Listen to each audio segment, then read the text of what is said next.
दोस्तों आपका पशु चिकित्सा चैनल पर मैं कुमार सुरेश बहुत बहुत स्वागत करता हूं। दोस्तों आजकल अपने पशु चिकित्सा क्षेत्र में एक रोग अक्सर ही देखने को मिलता है, जिसके बारे में मैंने सोचा कि क्यों नहीं अपने चैनल के माध्यम से उस रोग के अनुभव को आपसे साझा करूं।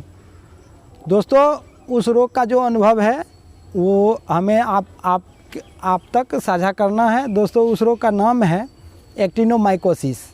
इस रोग को अन्य नाम से भी जाना जाता है। कोई इसे लंपी जॉ भी कहकर संबोधित करते हैं, तो कोई रे फंगस डिजीज़ भी कहते हैं। दोस्तों यह रोग गाय तथा सुअरों का मुख्य रोग है। इसमें मुख्य रूप से जबड़े, जिसे हम मैंडिबुल एवं सिर की हड्डियां ऑस्टियोमाइलाइटिस के कारण बढ़ जाती है। साधारण रूप से यह शरीर के अन्य भागों में यह रोग नहीं फैलता।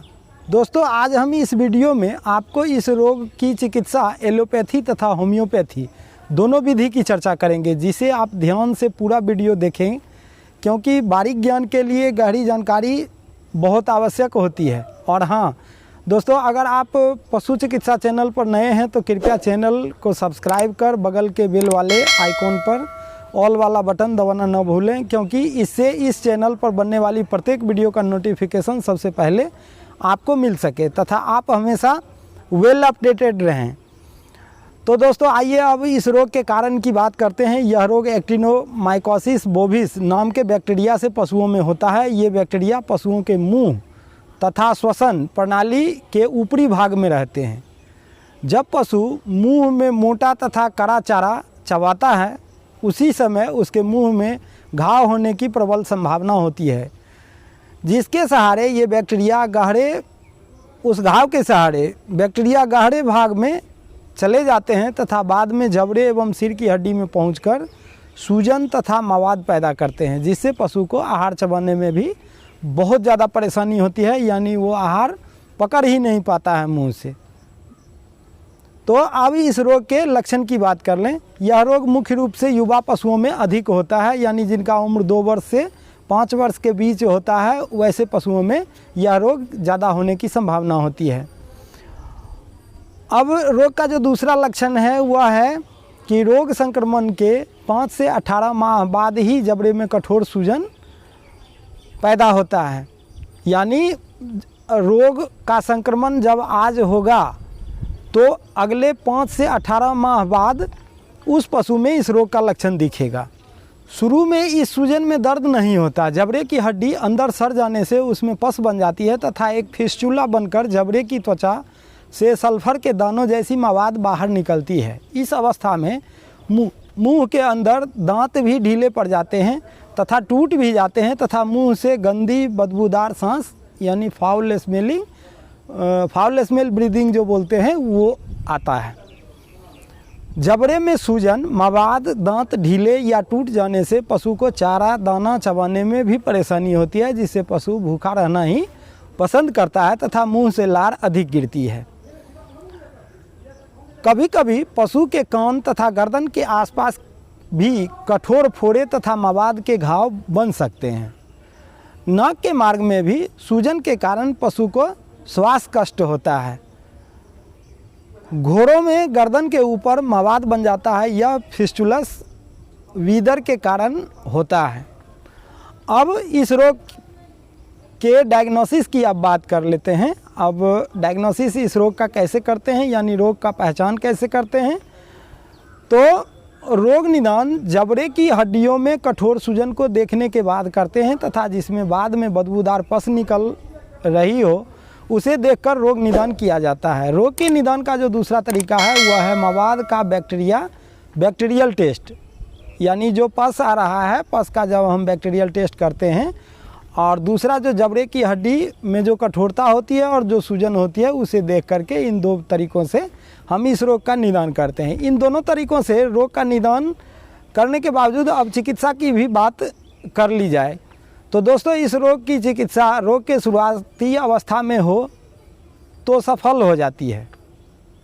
यानी इस रोग का जब शुरुआत हो तो तुरंत इस रोग की चिकित्सा प्रारंभ कर देनी चाहिए। रोग के शुरुआती अवस्था में रोग का जब हम इलाज शुरू कर देते हैं तो उस पर में क्या होता है कि रोग पर में काबू पा भी लिया जाता है, किंतु रोग की चिकित्सा देर से करने पर जब हड्डी की सूजन काफ़ी बढ़ जाती है तब इसका प्रभावी इलाज नहीं हो पाता है, क्योंकि बाद की अवस्था में घाव के अंदर के इन्फेक्शन को ख़त्म कर देना लगभग असंभव सा हो जाता है। तो दोस्तों, रोग के लक्षण दिखते ही आप अपने नज़दीकी पशु चिकित्सक को बुलाकर अपने पशु की चिकित्सा शुरू कर दें। उनके द्वारा इस रोग में जो दवा प्रयोग में लाई जाती है, मैं उनका नाम क्रमशः आपको बताता हूँ। इस चिकित्सा में सबसे पहले रोगी पशु को पोटासियम आयोडाइड 8 ग्राम पीने के पानी में घोलकर दिन में एक बार 6 से 8 दिन तक पिलाएं। ऐसा दिन में एक बार करना है। इसके साथ इंजेक्शन डाइक्रिस्टिसिन, जिसे हम स्ट्रेप्टोपेनिसिलिन बोलते हैं, 5 ग्राम का लेकर डेली एक बार गाढ़े मांस में देते हैं, तथा इसके साथ जो दर्दनाशी दवा जो है मेलोनेक्स प्लस 20 ml IM 8 दिन देते हैं। इसको भी हम क्या करते हैं, एक बार देते हैं। तथा इसके साथ एविल 10 ml, जो जिसे हम क्लोरोफेंड्रामाइन माइलेट बोलते हैं, इसको हम 10 ml लेकर के इंट्रामस्कुलर 8 दिन देते हैं। एवं सोडियम आयोडाइड 30 ग्राम को 30 ml स्टेराइल वाटर में घोलकर नॉर्मल सलाइन 500 में मिलाकर, यानी क्या करना है कि सोडियम आयोडाइड 300 ग्राम को 30 ml स्टेराइल वाटर में घोलकर फिर उस तैयार घोल को नॉर्मल सलाइन 500 ml में मिलाकर क्या करते हैं कि धीरे धीरे पशु को एक दिन हम क्या करते हैं, IV कर देते हैं। अब घाव को ल्यूगल आयोडीन की पट्टी करते हैं ऊपर से।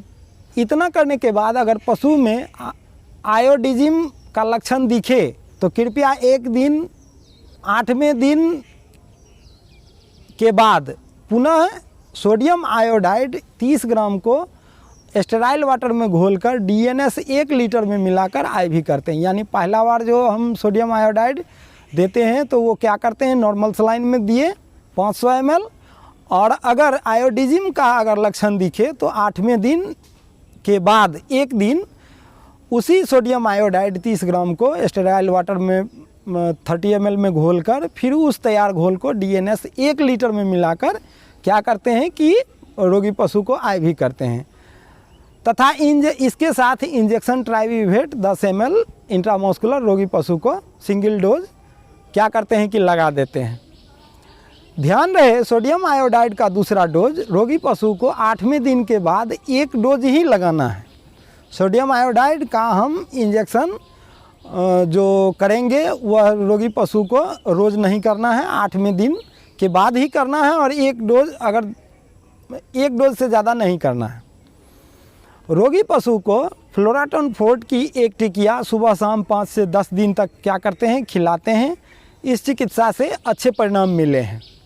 तो दोस्तों, अभी मैंने आपको एक्टिनोमाइकोसिस की एलोपैथी चिकित्सा पद्धति जो अपने फील्ड स्तर में सफल पाया है उसका मैंने अनुभव आपको शेयर किया। अब मैं आपको कुछ विशिष्ट होम्योपैथी पशु चिकित्सक के द्वारा अपनाई जाने वाली होम्योपैथी चिकित्सा पद्धति में जो दवा अपनाया जाता है उसको मैं आपको बताता हूं, जिसमें पहली दवा है काली आयोडाइड 200। इसका क्या करते हैं कि ½ ounce दवा लेते हैं और 10 बूंद 2 बार 7 दिन रोगी पशु को जीभ पर देते हैं। दूसरी जो दवा है वह है हेक्ला लावा 1M। इसका भी हम क्या करते हैं, वह ½ ounce लेते हैं, 10 बूंद 1 बार रोज़ 7 दिन देते हैं। ध्यान रहे, हेक्ला लावा का प्रयोग 1 सप्ताह तक दिन में 1 बार ही करना है। तीसरी जो दवा है एसिड फ्लोर है, जिसका हम 200 पावर में लेते हैं और 1 ड्रम लेते हैं। एसिड फ्लोर को क्या करते हैं, 10 बूंद दिन में 1 बार मात्र 2 दिन ही देते हैं। यानी जैसे आज शुरू किए तो 1 बार आज दे देंगे और 1 बार कल दे देंगे। एसिड फ्लोर बस 2 दिन देना है और 2 खुराक देना है। रोज़ 1 बार देना है, 2 दिन देना है। अब जो चौथी दवा है वह है सिम्फाइटम। सिम्फाइटम 200 लेते हैं और यह जो है ½ ounce लेते हैं, 10 बूंद दिन में 2 बार 10 दिन देते हैं। अगली जो दवा है वह कॉम्बिनेशन मेडिसिन है। इसमें क्या है, कैलकेरिया फॉस 200 है और कैलकेरिया फ्लोर 200 है। इसका हम 1 ड्रम दवा लेते हैं, यानी 4 ml दवा लेते हैं और 10 बूंद दिन में 2 बार 2 दिन देते हैं, यानी इस दवा को हम क्या करते हैं 4 खुराक देते हैं।